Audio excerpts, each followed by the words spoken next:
Right now, in the middle of the South Atlantic, there is an island so isolated that if you stood on its black volcanic shore and started sailing in almost any direction, you would be committing to days of open ocean before you reached another human world. No airport, no neighboring islands full of resorts, no quick evacuation, no casual weekend visitors, just one settlement, one volcano, one strip of usable land between mountain and sea. And somehow, unbelievably, people still live there. Not scientists rotating through, not survivalists proving a point, not tourists searching for a story. Families, children, farmers, fishermen, teachers, people with routines, people with birthdays, people hanging laundry in wind that has crossed half a planet before reaching them. This is Tristan da Cunha. And if you have never heard of it, that almost makes the story better, because Tristan da Cunha feels less like a place history forgot to write down, and more like a place modernity simply never managed to absorb. It is often described as the world's most remote inhabited island, and its only settlement, Edinburgh of the Seven Seas, is described by the island's own government website as the world's most isolated settlement. Recent official population updates put the resident islander population at 221, with some temporarily overseas and just over 200 people actually living on the island at a given time. Tristan da Cunha, https://www.tristandc.com/index.php. Population update, https://www.tristandc.com/population.php. That number alone should stop you. Just over 200 people. That is not a town by most standards. It is a fragment of a town. A village so small that in another part of the world it might barely count as a neighborhood. And yet on this island, in this violent emptiness of sea and weather and distance, it is enough to sustain a society. So the question is obvious. Why? Why are there still people on an island this remote? Why stay in a place with no airport, where even visiting requires advance approval, and a ship journey from Cape Town that must be planned far in advance? Tristan da Cunha visits https://www.tristandc.com/visitsorganize.php. Why keep living on a volcanic island in the middle of nowhere when the rest of the world has spent the last century making sure almost nowhere is truly nowhere anymore? The easy answer is tradition. The lazy answer is stubbornness. The wrong answer is that they don't know any better. Because the people of Tristan da Cunha do know better. Or at least they know the outside world exists. They know roads exist, airports exist, cities exist, consumer convenience exists. And unlike the fantasy version of isolation people like to imagine, they have not been sealed in amber. They know modern life is out there. They simply did not hand over this island to it. To understand that, you have to begin with the geography, not the romance of remoteness, the burden of it. Tristan da Cunha sits roughly between southern Africa and South America, over 2,700 kilometers from South Africa and about 3,700 kilometers from the nearest shores of South America. It is not merely far away, it is aggressively far away. The island is volcanic, roughly circular, and dominated by a central cone rising more than 2,000 meters, so usually covered in cloud. The only permanent settlement, Edinburgh of the Seven Seas, sits on the narrow lowland strip where living is even possible. National Geographic, https://www.nationalgeographic.org/society/r-programs/pristine-seas/Tristan-da-Cunha/Britannica, https:// www.britannica.com/place/Tristan-da-Cunha-island-group. That matters because remoteness is one thing. Remoteness combined with difficult terrain is another. This is not an easy island that merely happens to be far from everything else. This is an active volcanic island with one usable settlement area, battered by ocean, dependent on ships, exposed to weather, and physically shaped by the fact that most of it does not want to be inhabited at all. That is the first truth of the story. People did not stay because the island was gentle.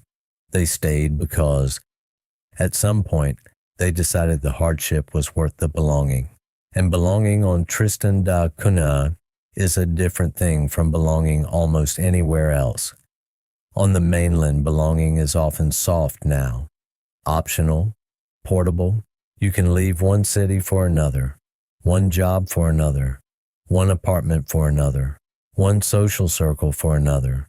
Modern life is designed to let people move, detach, update, optimize.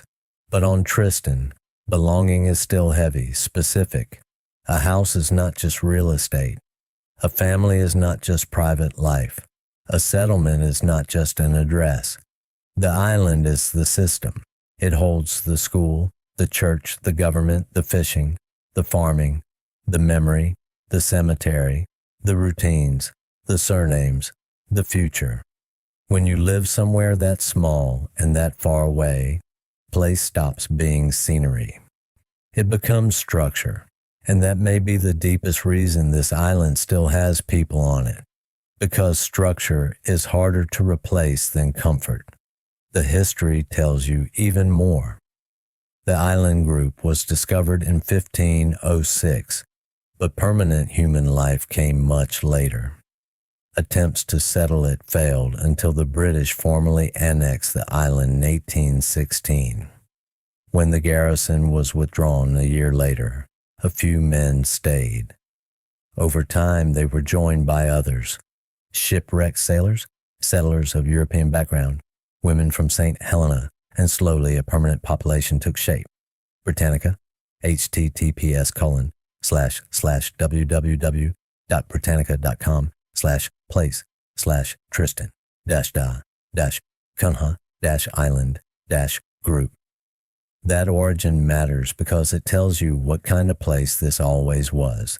Not a grand imperial colony, not a strategic city, not a place that grew rich and then old. A marginal place, almost a weather-beaten edge settlement, built by the sort of people willing to live where almost nobody else would. And once a community like that survives long enough, it develops something stronger than habit. It develops identity. By then, the island is no longer simply where you live. It is who you are. And identity can hold people in place long after economics says they should leave. Still, if the story ended there, Tristan would be interesting, but it would not be astonishing. What makes it astonishing is this: the islanders were given a real chance to leave, and many of them still came back. In 1961, the volcano woke up. Earthquakes shook the island. A fissure opened between the settlement and the canning factory. The ground rose. A new volcanic cone formed. The danger became immediate enough that all 264 islanders and 31 expatriates were evacuated. They left first to Nightingale Island, then to Cape Town, and eventually to England. The British government assumed, quite reasonably, that the evacuation would be permanent. Tristan da Cunha, Volcanic Interlude, 1961 to 1963. https://www.trustandc.com/history 1961-1963.php. Think about that for a second. The entire island population was uprooted and dropped into modern Britain. They saw a bigger world, a safer world, a world with jobs, schools, systems, roads, supplies, convenience, institutions, options. They were not trapped forever in ignorance of alternatives. They were exposed directly to another kind of life. And then something extraordinary happened. They chose to return. After a survey party went back and the island was judged habitable again, the community voted 148-5 in favor of resettlement. In 1963, most of the islanders returned to Tristan da Cunha. Official island history describes this return as the community rejecting the booming consumer society of England's swinging 60s. Tristan da Cunha. Volcanic Interlude 1961 to 1963. https://www.tristandc.com/history 1961-1963.php. That may be the single most important fact in the whole story, because it destroys the simplest explanation. They did not stay only because they had nowhere else to go. They had somewhere else to go. They had seen it, lived in it, and still, most of them chose the island. That should bother you a little, or at least unsettle the easy modern assumption that comfort automatically wins, because apparently it doesn't. Apparently, under certain conditions, people will choose meaning over convenience, familiarity over abundance, belonging over options, the island over the empire. So what does life there actually look like? This is where the phrase, time forgot, becomes both useful and misleading. Because Tristan is not literally frozen in the past. It has electricity. It has administration. It has a harbor. It has contact with the outside world. It is not some fantasy island trapped in the 19th century. But it does preserve something the modern world has almost entirely lost: scale, human scale. The settlement is still small enough that people know one another in full, still small enough that families and surnames matter, still small enough that institutions are not abstract systems looming over anonymous people. They are embodied. You know who is running the shop. You know who is fishing. You know who is sick. You know who is away. You know who came back on the ship. And in a place that small, the distinction between public life and private life changes completely. Nothing is fully private on an island like Tristan. That sounds suffocating, and sometimes it probably is, but it also means something else. You matter, not in the performative digital sense, not in the vague moral sense. You matter structurally. If you disappear from a city, the city does not notice. If enough people disappear from Tristan, the island notices immediately. That is the strange emotional gravity of places like this. They ask more from you, but they also confirm your existence more intensely. The economy reinforces that feeling. Britannica notes that potatoes are the main crop, that livestock is raised for domestic consumption, and that shore-based shellfish fishing is the main industry, with lobster and crawfish exported. The island's official website also describes the local economy as grounded in farming, fishing, and the marketing of stamps and coins. Britannica, https://www.britannica.com/place/tristan-cunha-island-group. https://www.tristandc.com/index.php. What that means in practice is that life remains tied to production in a way most of the developed world no longer is. You are not only consuming systems built elsewhere, you are participating in the island's survival. Food, weather, shipping schedules, catches, repairs, supplies, these are not background issues. They are the actual fabric of life. And once you live inside a place like that for generations, convenience starts looking different. The mainland can offer more, but more is not always the same as better. More options can also mean more anonymity. More goods can mean more dependence. More scale can mean less significance. People on Tristan understand something most modern societies prefer not to think about, that abundance has trade-offs. It can make life easier. It can also make life thinner. That does not mean island life is superior. Let's not romanticize what should not be romanticized. Distance is hard. Supply dependence is hard. Medical emergencies are hard. Bad weather is hard. Isolation is hard. On Tristan, you cannot simply decide at noon that you want to leave by evening. That is not how the island works. Even visitors are warned that travel must be arranged far in advance, that ship berths are limited, and that plans can change because embarkation and disembarkation dates cannot be guaranteed. Tristan da Cunha visits https://www.tristandc.com/visit organized.php. Now imagine not visiting under those conditions, living under them. That means every serious problem is heavier. Every shipment matters more. Every delay means more.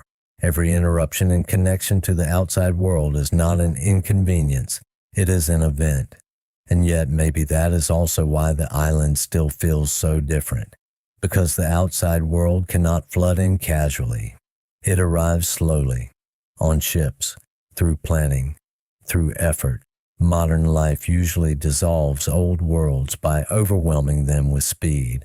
Roads first, airports second, then scale, then flow, then sameness. Tristan never fully received that flood. There is no airport. There is no effortless movement. There is no daily blending into the rest of the globe.